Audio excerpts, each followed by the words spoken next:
But we begin the ReidOut tonight with Trump loyalist turned adversary Michael Cohen, who wrapped up his testimony today in front of the Manhattan grand jury investigating the Stormy Daniels hush money payments that he made on behalf of Donald Trump, a.k.a. Individual One, in the lead up to the 2016 presidential election. Cohen's testimony, taking more than 5 hours over 2 days, is believed to be the last piece of the puzzle before wrapping up the case. That is, after Trump declined his invitation to speak before the grand jury himself. So now we're in a literal wait-and-see moment, waiting to see what Manhattan District Attorney Alvin Bragg will do next. Will he bring charges against Trump, marking the first time that a former president gets indicted? And beyond the legal implications are the many, many political ones, as Trump is seen as the leading candidate for the Republican presidential nomination, at least for the moment. Trump has already indicated that an indictment would not stop him from running. In fact, one of Trump's lawyers told my colleague Ari Melber that an indictment would actually help his client's presidential pursuits. If they're pursuing this matter, it's weaponizing the justice system to keep this guy out of office. Donald Trump is going to win the election. And if they bring this case, I believe this will catapult him into the White House. I believe it, because this will show how they are weaponizing the justice system. They're taking the vote out of the voters' hands. Joe, that's not. Joining me on the phone is Michael Cohen, former Trump personal attorney and host of the Political Beatdown and Mea Culpa podcast. His new book is called Revenge: How Donald Trump Weaponized the U.S. Department of Justice Against His Critics. To include you, Michael Cohen, thank you for joining me. I really appreciate it. And I just want to start by asking you, did you get the sense in being in that grand jury, if you can answer that question, of whether this is wrapping up? Hey, Joy. Good to, of course, speak to you. I am a little bit tired. It's been a heck of a couple of days. Do I think that it's wrapping up? It appears to be so. Look, it doesn't matter whether I'm in the grand jury room, whether or not I was a witness. I think we all acknowledge that I'm probably the last witness that they need. They've already spoken to. It's been reported by the Times and other newspapers. It's been reported enough people have been before the grand jury, have already provided the testimony. So I think it's a pretty fair thing to say. And we're clear that they are not asking you back? Yeah, I am not coming back. You know, I was subpoenaed for Monday's testimony as well as today's. The DA's office treated me the same as they treated everybody else. So I did not receive any additional subpoenas or documents requesting me to come back. So, yeah, I'm pretty safe to say that I'm done. And you have, been in to talk with DA Alvin Bragg like 20 times. Like, there were multiple interviews. And my understanding of that would be for you to provide not just testimony, not just corroboratable testimony, but also documents. Would that be accurate? Yeah, of course. And, very much like I did with my congressional testimonies, including the live House Oversight Committee with the late, great Elijah Cummings. One of the things that I didn't want to be out there is, well, is Michael Cohen credible? Well, everybody's entitled to have their opinion. I believe the answer to that is yes. But I don't even want that question to come up. And so when you start doing and when you start bringing documents and emails and text messages and other documentary evidence to the table, it's impossible for that statement not to be valid or validated.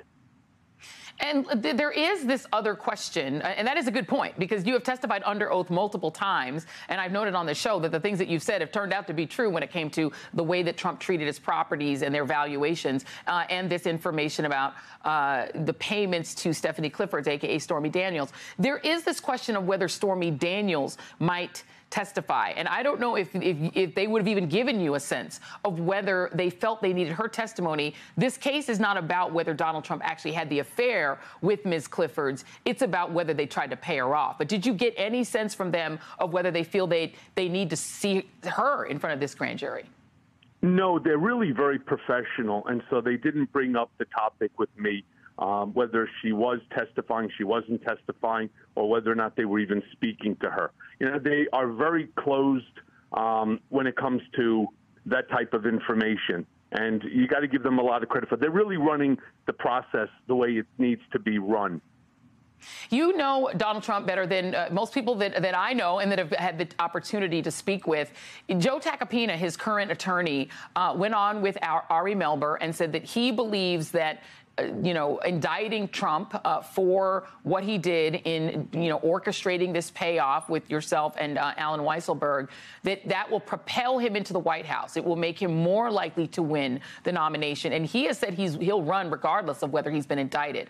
Number one, how do you think he would react to being indicted for this? And number two, what do you make of Joe Takapina's political prognostication that it will help him with his base?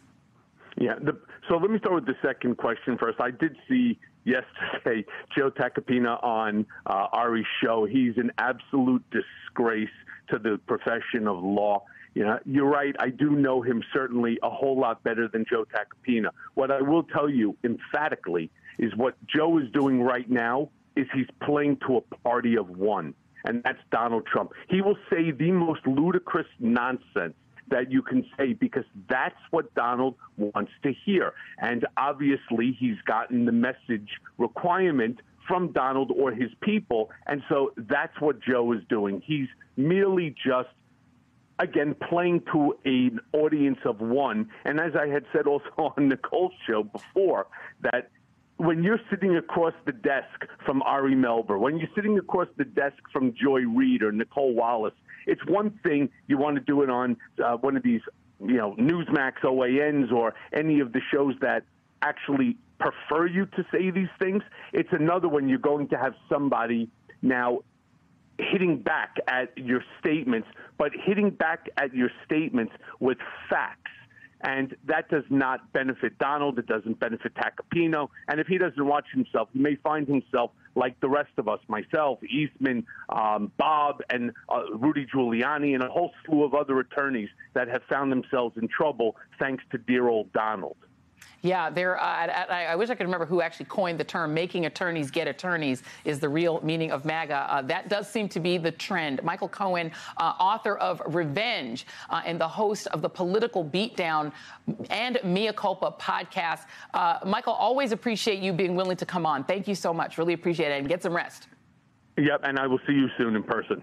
Thank you very much. That sounds like a plan. Thank you. Okay, let's bring in now Paul Butler, former federal prosecutor, Georgetown law professor, and MSNBC legal analyst, and Cornell Belcher, Democratic strategist and pollster, and MSNBC political analyst. The perfect two folks to talk here about this. Paul, I will start with you. You heard Michael Cohen say that he felt like this is the end, like this was the end game, and that Alvin Bragg's, the grand jury did not indicate whether Stormy Daniels would be needed. Your sense of how close we might be to the end? So, Joy, locking in the testimony of people like Michael Cohen and Stormy Daniels, who could be key witnesses, is a sign that a decision from the Manhattan DA is soon coming. The DA doesn't have a slam dunk case, but he may have enough evidence to get an indictment. Paying hush money is not a crime in New York, so prosecutors could go after Trump for making a false business report, but that's only a misdemeanor. They could charge a felony by using a complicated and untested legal theory, but that would be a risky prosecution. So if the Manhattan DA is one of those prosecutors who goes by the theory, you come at the king, you best not miss, he ultimately may not bring the case. But if DA Braggs thinks that he's got all of the evidence he needs and he's willing to take a chance to bring Donald Trump to justice, Joy, things could get really interesting really soon.